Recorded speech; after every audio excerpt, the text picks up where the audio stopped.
Hello friends, ಇವತ್ತು ನಾನು ನಿಮಗೆ ಒಬ್ಬ ಭಿಕ್ಷುಕ ಮತ್ತು ಒಬ್ಬ ಸನ್ಯಾಸಿಯ ಕತೆ ಹೇಳ್ತೀನಿ. ಈ ಕತೆ ಎಕ್ಹಾರ್ಟ್ ಟೋಲೆ ಅವರ ದ ಪವರ್ ಆಫ್ ನೌ ಪುಸ್ತಕದ ಅತಿ ಮುಖ್ಯ ಸಂದೇಶವನ್ನು ನಿಮ್ಗೆ ಅರ್ಥ ಮಾಡಿಸುತ್ತೆ.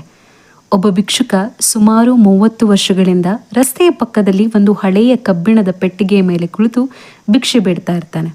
ಒಂದಿನ ಆ ದಾರಿಯಲ್ಲಿ ಒಬ್ಬ ಸನ್ಯಾಸಿ ನಡೆದು ಬರ್ತಿರ್ತಾರೆ. ಭಿಕ್ಷುಕ ಎಂದಿನಂತೆ ಕೈ ಚಾಚಿ, ಸ್ವಾಮಿ, ಏನಾದರೂ ಧರ್ಮ ಮಾಡಿ ಅಂತ ಹೇಳ್ತಾನೆ. ಆ ಸನ್ಯಾಸಿ ಹತ್ತಿರ ಬಂದು, ನನ್ನ ಹತ್ರ ನಿನಗೆ ಕೊಡಲು ಏನೂ ಇಲ್ಲ, ಆದರೆ ನೀನು ಇಷ್ಟು ವರ್ಷದಿಂದ ಯಾವುದರ ಮೇಲೆ ಕುಳಿತು ಭಿಕ್ಷೆ ಬೇಡುತ್ತಿದ್ದೀಯೋ ಆ ಪೆಟ್ಟಿಗೆಯ ಒಳಗಡೆ ಏನಿದೆ ಎಂದು ಎಂದಾದರೂ ನೋಡಿದೀಯಾ ಅಂತ ಕೇಳ್ತಾರೆ. ಅದಕ್ಕೆ ಭಿಕ್ಷುಕ, ಇಲ್ಲ ಸ್ವಾಮಿ, ಇದೊಂದು ಹಳೆಯ ಕಬ್ಬಿಣದ ಪೆಟ್ಟಿಗೆ, ಇದರೊಳಗೆ ಏನೂ ಇರಲು ಸಾಧ್ಯವಿಲ್ಲ ಅಂತ ಹೇಳ್ತಾನೆ. ಆದರೆ ಸನ್ಯಾಸಿ ಬಿಡಲಿಲ್ಲ. ಒಮ್ಮೆ ತೆರೆದು ನೋಡು ಅಂತ ಒತ್ತಾಯಿಸ್ತಾರೆ. ಭಿಕ್ಷುಕ ಕಷ್ಟಪಟ್ಟು ಆ ತುಕ್ಕು ಹಿಡಿದಿದ್ದ ಪೆಟ್ಟಿಗೆಯ ಮುಚ್ಚಳವನ್ನು ತೆಗಿತಾನೆ. ಆಶ್ಚರ್ಯ ಏನಂದರೆ ಆ ಪೆಟ್ಟಿಗೆಯ ತುಂಬ ಬಂಗಾರದ ನಾಣ್ಯಗಳು ಮತ್ತು ಅಮೂಲ್ಯವಾದ ರತ್ನಗಳಿರ್ತವೆ.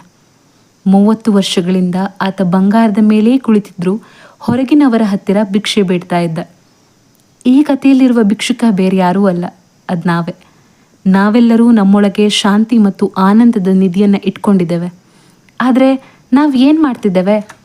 ಹಳೆಯ ನೆನಪು ಎಂಬ ಭೂತಕಾಲದಲ್ಲಿ ಅಥವಾ ಮುಂದೇನಾಗುತ್ತೋ ಎಂಬ ಭವಿಷ್ಯತ್ತಿನ ಪೆಟ್ಟಿಗೆಯ ಮೇಲೆ ಕುಳಿತು ನೆಮ್ಮದಿಗಾಗಿ ಹೊರಗಿನ ಪ್ರಪಂಚದಲ್ಲಿ ಭಿಕ್ಷೆ ಬೇಡ್ತಿದ್ದೇವೆ.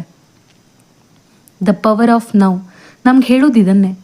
ನಿಮ್ಮ ಆಲೋಚನೆಗಳು ನಿಮ್ಮನ್ನು ಭೂತಕಾಲಕ್ಕೆ ಅಥವಾ ಭವಿಷ್ಯಕ್ಕೆ ಎಳೆದುಕೊಂಡು ಹೋಗುತ್ತವೆ, ಆದರೆ ನಿಮ್ಮ ನಿಜವಾದ ಸಂಪತ್ತು ಇರುವುದು ಈ ಕ್ಷಣ, ಅಂದರೆ ಪ್ರೆಸೆಂಟ್ ಮೂಮೆಂಟ್ನಲ್ಲಿ. ನೀವು ಯಾವಾಗ ನಿಮ್ಮ ಆಲೋಚನೆಗಳನ್ನು ನಿಲ್ಲಿಸಿ ಈಗಿನ ಪರಿಸ್ಥಿತಿಯನ್ನು ಪೂರ್ಣವಾಗಿ ಅನುಭವಿಸುತ್ತೀರೋ ಆಗ ನಿಮ್ಮೊಳಗಿನ ಆ ಬಂಗಾರದ ನಿಧಿ, ಅಂದರೆ ಆತ್ಮದ ಶಾಂತಿ ನಿಮಗೆ ಸಿಗುತ್ತೆ.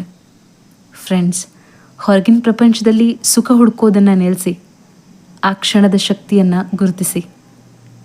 ಈ ಕತೆ ನಿಮ್ಗೆ ಇಷ್ಟ ಆಗಿದ್ರೆ ಕಾಮೆಂಟ್ ಬಾಕ್ಸ್ನಲ್ಲಿ ನಾವು ಎಂದು ಟೈಪ್ ಮಾಡಿ ನಮ್ಮ ಚಾನಲ್ಗೆ ಸಬ್ಸ್ಕ್ರೈಬ್ ಆಗಲು ಮರೆಯಬೇಡಿ. ಧನ್ಯವಾದಗಳು.